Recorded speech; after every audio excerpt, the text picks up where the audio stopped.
Extension downtown. How many of y'all have been to one of our programs before? Okay, so good deal. Martha's going to be our chill tonight, and I'm going to be the grill. Tonight we're going to talk about grilling, which is one of my favorite ways to cook. I really like to grill out. We're going to talk about the different kinds of grills that we can grill on. We're going to talk about some basic grilling techniques and some food safety techniques. And then we're going to talk just about grilling tips, and we're going to do some very simple, very easy, very inexpensive grilling recipes.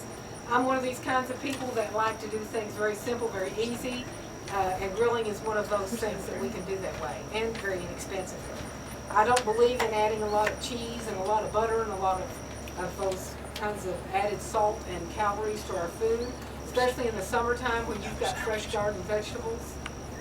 You don't have to put a lot on them to make them taste really good. And I think a lot of people have gotten away from what vegetables really taste like. Because, when I grew up, my favorite way to fix squash was to fry it. Dip it in cornmeal and fry it. I would stand and grill squash and eat more than I fry. I would be full by the time we got ready to eat supper. But what are some of the reasons that we like to grill? Sarah, you hit me. Oh, I'm sorry. I'm sorry. Martha was like, gotta turn it over to me. Martha's going to do the ice cream tonight, so she needs to get this started, one of the freezers started, so I'm going to turn it over to her for just a few minutes. Then we'll come back to grilling. But we want to get the electric freezer going first, so it can be working while Sarah is doing the grilling part. Then, once all the vegetables and things get on the grill, we'll enlist some labor from the audience for some of the others that require some help. So right now, I need 2 volunteers that have their glasses on, and will come up here, please.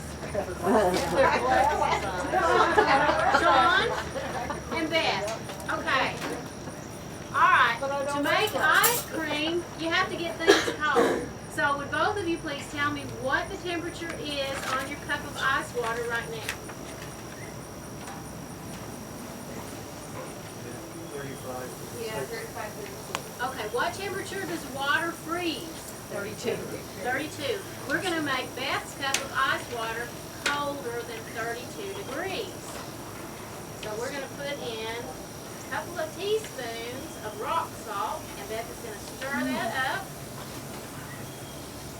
And we're going to let it sit a little bit, and then we'll let both of you check your temperatures again, just to make sure you know that I don't have a fooling thing under the table. So while that's working just a minute. Magic. Don't go too far. The first one we're going to make is not ice cream. It's one that I remember making from when I was little, and it's really easy. It's 2 cans of sweetened condensed milk and a 2-liter bottle of soda. You can use any flavor. Orange is my favorite, but I also really like Mountain Dew. Great. Dr. Pepper, not so much. So you can try that at home if you want to. So it's not an ice cream because it doesn't meet the legal guidelines for an ice cream, but it is a frozen treat. Okay, are we changing temperature any yet, Beth? Not really. Okay. We'll wait a little bit more on that. And this is carbonated. This is a soda. You know all that healthy stuff Sarah was talking about? Canceled. Diet. Fun in that. So, just eat twice as much. Yeah. there's so much sugar in the sweetened condensed milk. Go all the way. So, the things that I'm doing are called occasional treats. Okay? Occasional treats. And we're filling this up to the fill line, which is about 2/3 the way. How many of you have made homemade ice cream before? You made homemade ice cream. How many of you have never, ever made homemade ice cream before? All right, yay, okay. So you can't do it with just ice. We need ice and salt. And this is the cheater way, the easy way, and then we'll get some muscle going after we worked up an appetite watching Sarah do the grilling. Yeah. Are we? I might need to put another spoon. No.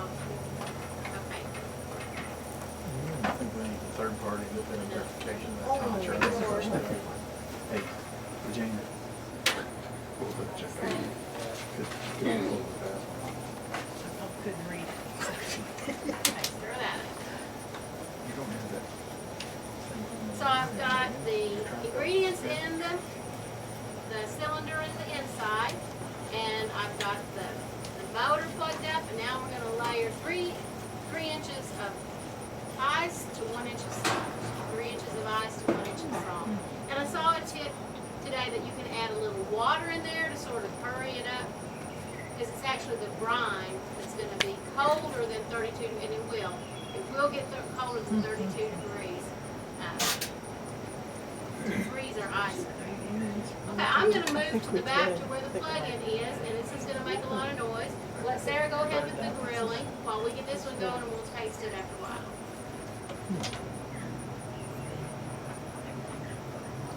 You ever tried root beer? No, not in this frozen one. Okay, back to the grill. I've already put some of the vegetables on so that they can be grilling while I'm going to talk to y'all a little bit. What are some of the reasons that we like to grill out? Keep the house from getting hot. Keeps the house from getting hot. I like that. Less dirty dishes. Less dirty dishes, right? Socialize. That's on the Ditto list. on that one. Husbands do the cooking. Hubbies do the They grill. can't cook inside. I don't know why they think they can't outside. What do you mean they can't cook inside? No, they can't. That's good.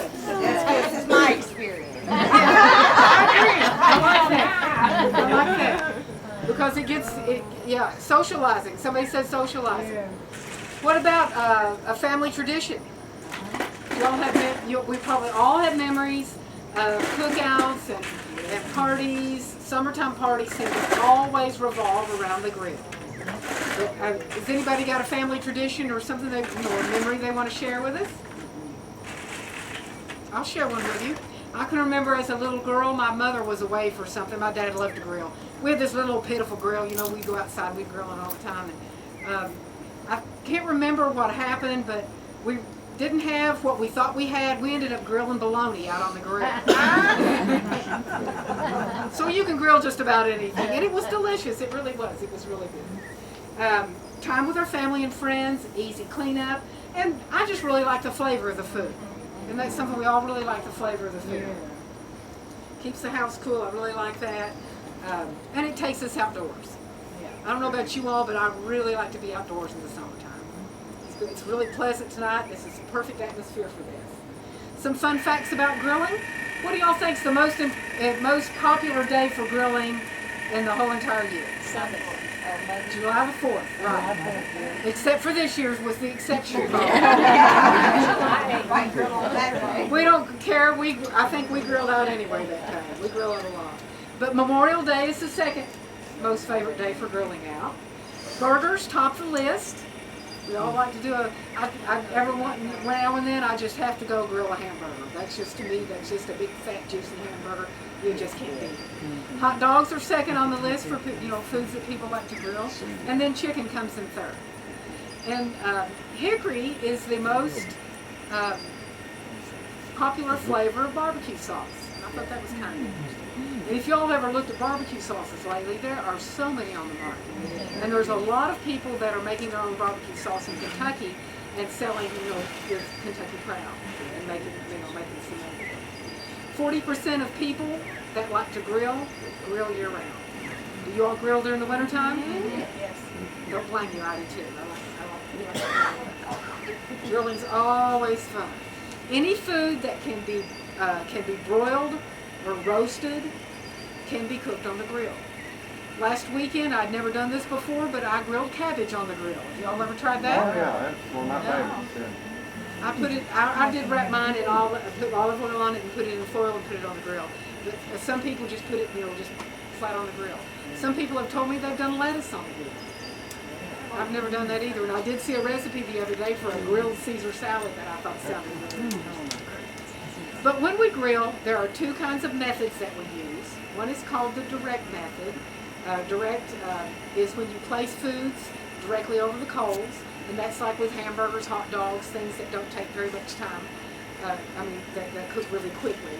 And that's kind of how we do vegetables. And then there is the indirect method. Indirect method is a lower heat, and that's for bigger things like, big pieces of chicken or roast or ribs, things that we want to cook at a very low temperature, but for a longer period of time. Okay, let me check my the grill. I like this grill because it's got a temperature gauge on it. And I would like to thank my next door neighbor, Carol Fackler, for loaning me his grill tonight. Wow. We're doing, what I've got on the grill right now is some zucchini. And just some summer squash. And I've got some onions. My zucchini's kind of falling apart on me here. I got it a little too thin. And some peppers. The zucchini that I'm in, the summer squash, I marinated it in Italian dressing.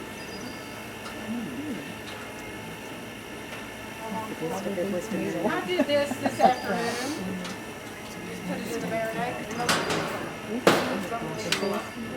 One thing I have a problem with, they say when you grill out, you're not supposed to fiddle with the food. I have a habit of doing that. You know, you're only supposed to turn it 1 or 2 times. I have a habit of, you know, I'm afraid I'm going to burn it. But you all, when you get a grill that you know and you've used it for a couple of years, you really know how to cook it. You really learn how to cook it. There are 3 different kinds of grills that we can purchase. The charcoal grill is probably the one we all started out with. And some people really, you know, stick with the charcoal grill because they just really like the flavor that the charcoal grill gives the food. Charcoal grills, you can find them in any sizes, all kinds of shapes, all kinds of range of really cheap ones to really expensive ones. I've even used a hubcap one time as a charcoal grill. I mean, you can use if you've got a grate and some charcoal, you can use 2 bricks. You can just make a grill out about anything. If you've got some aluminum foil and some charcoal bricks and a grill top, really easy to use. When you buy a charcoal grill, though, you want to look for one that's got a sturdy construction. You know, one that's going to last a while. You know, especially if you put a lot of money into it, you want it to last a while. You want it to have vents, and you want it to have an ash catcher underneath. And they say that they have rated that little black one, I'm not going to mention any name, but you all probably know which one I'm talking about, as the top rated charcoal grill on the market. Charcoal briquettes were invented in 1897. I thought that was a kind of an interesting little tip. They're usually cheaper to buy than gas grills. But then you have the expense of charcoal, and you have the expense of the lighter fluid, and then you've got to store those things properly. You know, if you don't store your charcoal, like in an airtight container, on days like we've had this past week, you get your charcoal out and it's not going to work for you because it's gotten a lot of moisture in it. So we need to, make sure that we're storing our charcoal properly. And then, with charcoal we have that waiting time. You've got to wait about 30 minutes before you're able to put your food on. With a gas grill, you need to warm the grill, but it only takes about 10 minutes to warm the grill up. And then you don't have those ashes and all those, that you have to get rid of that you have in a charcoal grill. And with a charcoal grill, you really can't control the heat. A lot of times, when I use a charcoal grill, I always try to have a little spray bottle, put the fire out if that happens. My husband and I were on vacation this summer, and we were staying at a motel, and there were some construction guys there, and one of them was grilling out, and it was so obvious to me that it was the first time this fella had grilled, because he had his charcoal grill. His charcoal briquettes were black. He put his meat that had been marinated in barbecue sauce on top of that, and it was on fire. I mean, the whole thing, he just had nothing but a big old fire. And he was standing there going, my ribs! And I was like, well, I told my husband, I said, well, I'm not going to tell him what he did wrong, but he be here for you. You live and learn when you to do that. An electric grill, what I mean by that is something like the George Foreman's. You all have seen those. I did a field day a couple of weeks ago and actually cooked on one of those, grilled squash out for the field day. They're handy to have. They're really nice to have if you live in an apartment, or somewhere where you can't really go outside and grill. And they're really, nice to have in the wintertime. You can grill chicken or whatever right indoors, right in the kitchen. So, but they can get kind of expensive. And then you've got that grill to clean up. Gas grills come in many different sizes, many different constructions. They usually have more features than a charcoal grill. And Carol's, of course, over here has like 4 different burners on it. And what I really like about this one, it has a side burner that you can turn on, which is a gas flame. The best thing about that is, you can boil corn on the side if you want to. We really like to use this grill to fry fish. That way you don't stink up your house.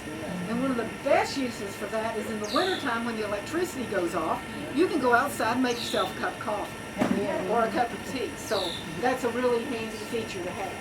And one thing that we always do when we are gas grilling, we always keep an extra tank of fuel. I think, how many times have you been right in the middle of dinner and the gas goes out? Then you've got to go in the house and finish it with stuff. So if you've got a backup tank, you've got that. And the gas grill also has a warming rack up on top, which is really nice. And it's got a grease catcher underneath, so you've not got grease going all over the place. And it's really, really easy to control the temperature of your grill when you've got all those different burners. A lot of times, you can just turn a couple of them off, keep things warm on the side or up on the top rack. Okay, I'm going to check my vegetables one more time. And while I'm doing that, what are some things that you all like to grill? Pineapple. We're going to do some pineapples, yeah. Shrimp. Salmon. Salmon, yes. Ground.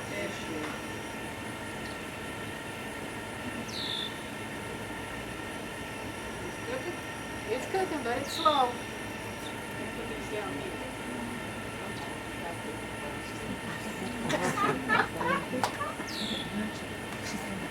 These peppers are kind of big. I probably ought to cut them in half. It's hot. One of the best tools you all can have in your kitchen, a nice chef's knife.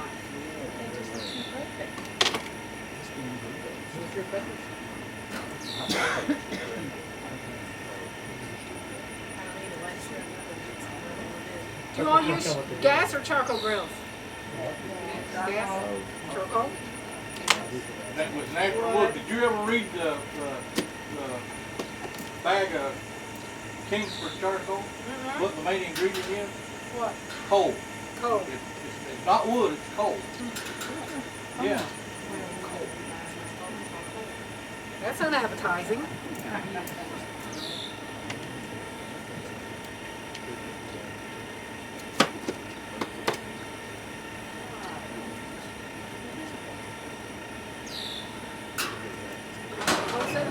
We've got all kinds of peppers we're going to cook for you all tonight. Martha got this little handy little tool. This is for making jalapeno poppers. You put grilled cream cheese in them, put them on the grill. Of course, I don't know if you don't put the bacon around them, they might not be any good. We've got some other different peppers. We've got some Anaheims. And then these were some that Chris Little brought to Martha today. These are bananas, is that right? Yeah. These sweet bananas? So we're going to grill some of those too. And then we've got some squash and some little red onions. And we've got a couple of different kinds of garlic. I want to pass this around and let you all smell of it. What was this? Chestnut red and Korean. Two different kinds of garlic. Korean garlic. And I was telling them earlier, people are getting $2 for one bowl of garlic at the farmer's market in Lexington. $2 for a bowl of garlic.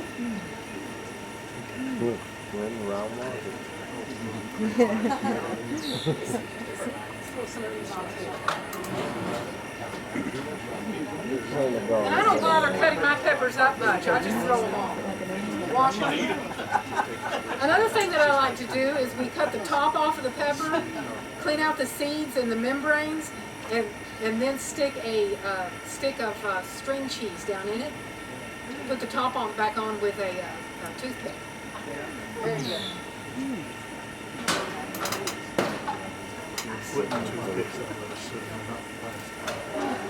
Another thing that we're going to be grilling tonight is some eggplant. You all like eggplant? Never had. All right. I like to hear that. Make sure you don't. We're going to do a little bit of eggplant. So I'm going to go ahead and cut this. Just about a 1/2-inch slice.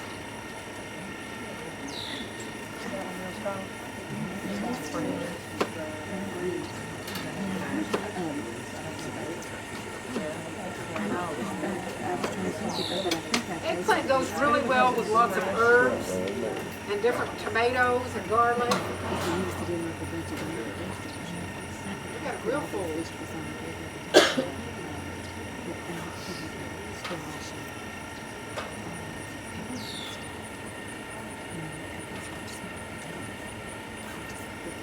Brush your olive oil on 'em.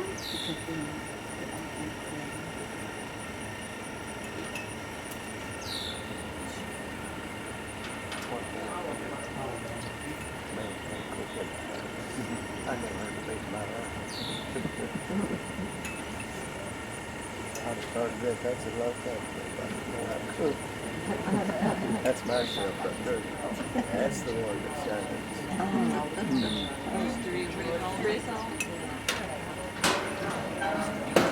I just like to, Martha got me this little container That's thing. cool. That's what I use it for. We've also got some cucumbers. These are white cucumbers. Chris, do you want to tell them about the white cucumbers? They're very delicious. You make the whole, they're good grilled. So we're going to try some of those With in a just few olive oil on them minutes and grill them. Or So- you can deep fry them in a batter. They're good that way. too. Deep fried And they're real cucumbers. good with just cold with a little salt on them. Then they're purple. Great. I've never seen a white cucumber, so that's something new for me to know. Okay, while the vegetables are grilling, after they come off the grill, we're going to taste some of them, and then I'm going to do a pizza on the grill, which is, and I'll talk about that a little bit later. So we're going to have some of those vegetables on the pizza. But when you grill anything, you first want to start with good quality ingredients. You know, if your meat or your vegetables aren't really good quality, they're not going to get any better when you cook them on the grill. So we need to start with good quality ingredients. And how many of y'all have a garden this summer? Great. 3. That's a lot of work. Only about 2 acres. 2 acres of garden. Wow, that's a lot. Any of y'all selling at the farmer's market? I have a list already, a waiting list. Oh, Not long. you don't have to. Right. But I want to talk to y'all a little bit about buying local and growing your own. You know, when we grow our own or purchase from the farmer's market, we know that we're getting good quality, homegrown vegetables and fruits. I really like that because, like, when I have company that comes from out of town, I'm always so tickled to say, you know, this came from my neighbor's garden, or this meat was purchased here in the county. You know, it's, I call it Breathitt County pigs sometimes, you know, when we get locally grown meat. But if you buy local, you benefit, you know, your community. It keeps the money in your community. Most of our food, how long do y'all think some of our food travels before it gets to our plate? A year and a half on some of that. Yeah, that's true. But it's about 1,500 miles that our food travels. And I can't wait sometimes for that first fresh garden tomato to come out of the garden. It's always so good. Local food tastes better, it looks better, and it keeps money in our community. And gardening is a great activity for the whole family, especially if you have kids like Sean does that don't like to eat vegetables, and Sean doesn't like to eat them either. But I think a lot of times kids that grow, they help in the garden. It's an activity the family can do together, and it is, you know, it helps kids get an understanding of where their food comes from, and they're more apt to eat it if they've had a hand in growing. I had a college roommate that didn't really know where green beans came from. She'd never really even cooked them, which didn't surprise me. She was not from here. But like I mentioned earlier, when you're grilling, you don't want to fiddle with your food. You want to give it time to cook. And there's a lot of food on that grill right now, so it's going to take it a while to cook. So I'm going to give it a little bit of time. And you want to keep the lid closed, but you want to check it often. And one thing that I try to do when I cook a lot of times is I'm running in and out of the house. So I like to use a timer. So I'll put something on the grill and then I'll take my timer with me, and that way I know in 5 minutes when the timer goes off to go check the grill, and I've not let it, you know, sit out there forever and ruin your food. We want to sear the food. You want to cook most vegetables on just a medium-high heat, and that is when you can take your hand and hold it over the coals for about 4 seconds. If it's less than that, then your grill's too hot. So that's one way to tell with a charcoal grill or a you only want to turn it once or twice. There's a lot of different foods that we cook on the grill. We're going to do some corn here later, maybe two, that Chris brought. I made grilled some corn yesterday. Grilling corn takes up a lot of space and it takes up a lot of time. So a lot of times when grilling corn, I'll boil it on the stove and then just put it on the grill and put the butter and maybe some herbs on it, just on the grill, just to give it that smoky flavor. And I actually have a salad made out of the grilled corn that I grilled yesterday for you all to try as well tonight. So if you are grilling corn, what is some of the way you guys do it when you grill corn? I do mine in the husk. In the husk? In the husk. Do you take the silks out I of it do and you not. just throw it on? I put it in tin foil and just put it on. Then Okay. if it's straight out of the field, I soak it in water a little bit. The whole thing? Just soak it in water? Okay. Okay, I've heard that way of doing it. I've also heard taking it off, putting it on, just in aluminum foil, just the ear, taking the husk off, I mean. And then some people, my husband did some the other night where he peeled the husk back and sprayed it with some spray butter and put a little pepper on it and then put the husk back on it. Then he took a piece of the husk and tied it around it and then grilled it that way. But it, like I said, it does take a lot of time. And there's all kinds of different ways that people do it. Cabbage is another vegetable that's easy to grill, but it does too, again, take a long time, especially if you do it in a big chunk. Potatoes, I've grilled potatoes before. You can do them in foil bags. They take, they take up a lot of space. Or you can also put them on skewers. I try to, when I do potatoes, I will parboil them first or microwave them a little bit to get them cooked, just a little bit so that they don't take as much time as they do when they're raw when you put them on the grill. Check my food again. Does anybody have any questions? You call them take a long time when you talk about corn. 30 minutes? 30 minutes. Yeah, that's a long time. Well, If you plan it right, go put the potatoes That's on. true. Yeah, you can do wait that. later and put the other stuff.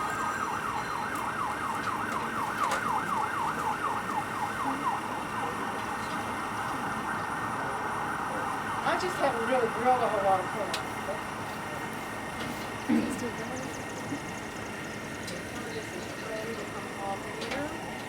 Some of it's stuck pretty bad too. Red with Pam? No, I used Sitting right there. yeah. I used Italian dressing. And you all, when I get Italian dressing, well, I should have.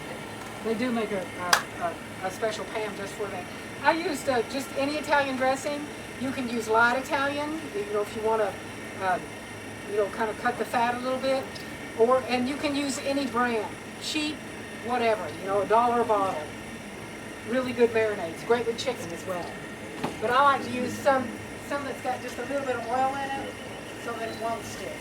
See, most everything else is coming off. I just had that a little bit too thick. Okay. And you also don't want to crowd your food on the grill. You want to make sure that there's room for the heat to get up through them, the veggies. To me, it's just a disaster when one falls through the grate. Is the purple an onion? Is that These are little onions that Chris grew. Good, I've done too. yeah, yeah. Oh, that's all. Onions are kind of hard to do. They kind of fall apart. Another way that I like to cook onions is I put it in the microwave and cook it till it's just a little bit soft. Put a little butter in it, wrap it in foil, and then throw it on the top of the grill. You can do an onion the same way, but it just takes a little bit longer. Oops. That was black. All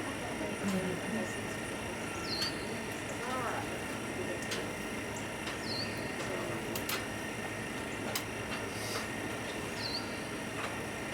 It's kind of like the pancake. You always burn the first one, throw it away. That's how you test your pan. What would aluminum foil do to it? Like if you decide to put the aluminum foil down? Underneath? I do that a lot. I've done that before, but it really blocks the heat, and I just don't do that. I didn't actually read up on that yet. We can find out. I just never have. Did anybody else do that? Put aluminum foil down? That's right. You can. What do you cook on that then? Just everything? Yeah. You don't get to swear.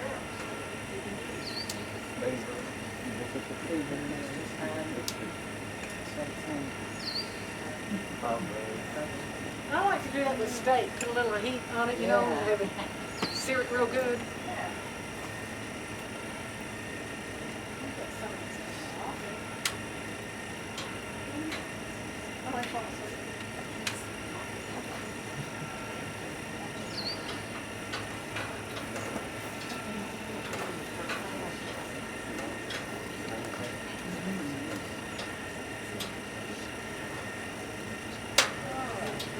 Check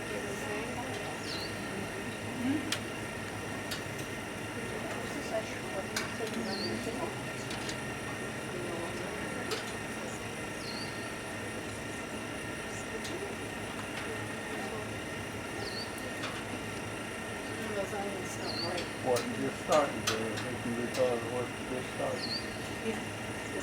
You started flashing hard. Yeah. No, it's very busy.